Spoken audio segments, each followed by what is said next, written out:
Stop letting your emotions control your mind.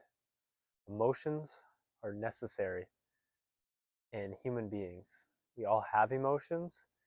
We all have the same emotions. We all have different emotions. We all go through the same things. But some people let their mind be controlled by their emotions, and other people let their emotions be controlled by their mind. And that is where the greatest distinction comes between someone who is striving for greatness and someone who is at the whims of the world. When you let every emotion that happens, that comes across, completely take you over, then you are bound to be distraught. You are bound to go through hardships, and you're bound to make irrational decisions. But when you're able to have your mind control these things, and you're able to give your mind power over your emotions, then there's a great mastery and a great tranquility that comes with that. You think of your emotions as, you know, think of a river, and think of logs going down this river, and think of these logs as being your emotions. Now, you can't stop the logs from coming. You're just observing this river, and you have to choose a log to get on. And the emotions like anger, frustration, greed, lust, bad emotions, those emotions are very old, very unstable logs, and they're going down a path to a waterfall. And then there's other emotions that are very strong. It's like mahogany wood, they're good, strong wood. And you also have the chances to jump on those logs, and those logs are like the logs of virtue, of courage, of discipline, of wisdom. And you have the options. You can either, on your left and your right, you can either jump on the wisdom logs and the disciplined logs, the hard, stable logs that can bear weight, or you can jump on the logs that can't withstand weight, and you can jump on this side, and you're going to have to meet that waterfall. And riding that emotion to the waterfall is going to, it's going to end in a bad time. You're going to go down the waterfall.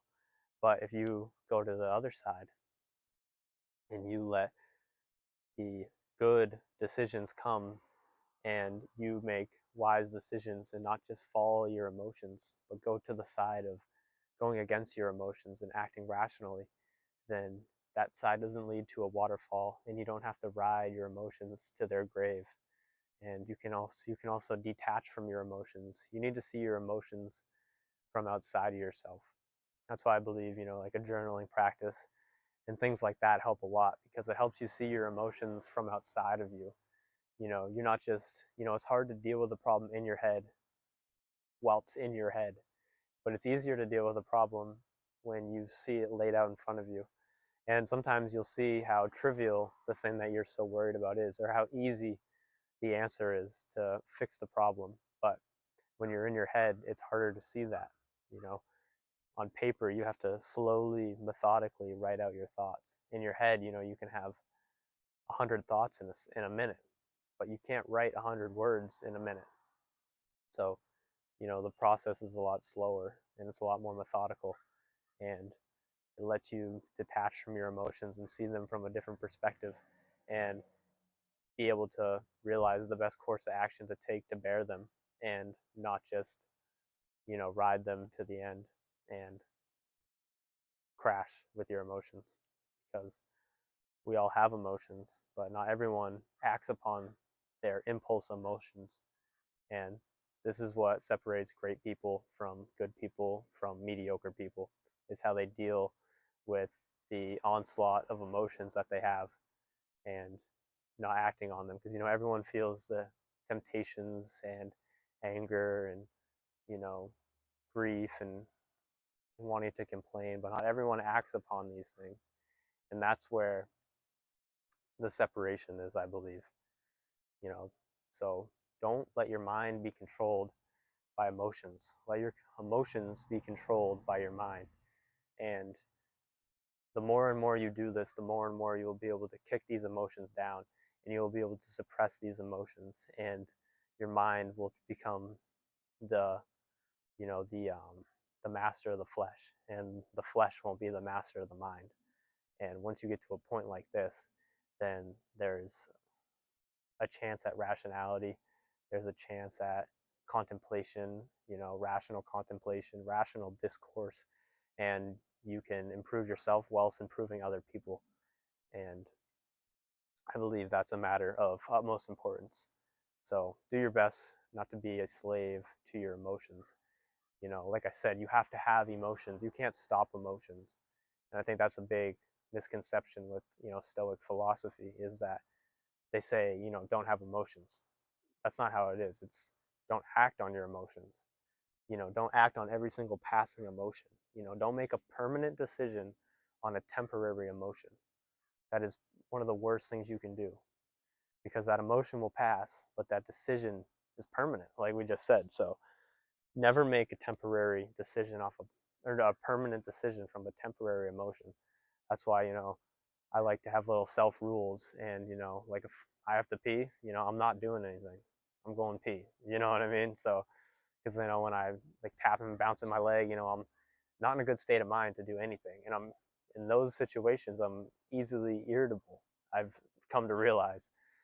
And, same like when I'm tired, you know, you need to understand the moments when you're easily irritable, and, you know, work to not make decisions in those moments, and work not to make decisions when, big decisions when temporary emotions are there, like when you're tired or you're angry, or, whatever you're feeling, your emotions, and you know what emotions are. So don't make permanent decisions when these temporary emotions arise, because a lot of the times you'll probably regret them, and you'll wish that you could have gone about it differently, because at the end of the day, the emotion was only temporary, but the decision has become permanent. So now you have to live with that decision. You don't have to live with that temporary emotion. It's gone, you know, but that decision is not gone. That decision is permanent. When you get mad at somebody because you were tired, that, it doesn't go away, and they don't just forgive you because you were tired. You have to apologize. And being able to realize these situations, and being able to detach and step away, and if you need to give yourself a minute, give yourself a minute. That is strong, and that is wise, and that is the things that you need to be doing to not give in to these emotions. And everyone is different, so you have to look at your emotions in your own life and how you can deal with them, but realize that they are there, and you don't want to be a slave to them. And don't try to just stop them, because you can't do that, but try to deal with them in a rational way. And rationality takes effort. We're not naturally rational, so you need to understand that, realize that your natural emotions aren't that of a rational creature. But if you take leisure and you contemplate something, then you can come to a rational decision, and then you can make the right decision. But immediately jumping on an emotion is typically not going to be the rational answer. So don't be a slave to your emotions, and stop letting your mind be controlled by them.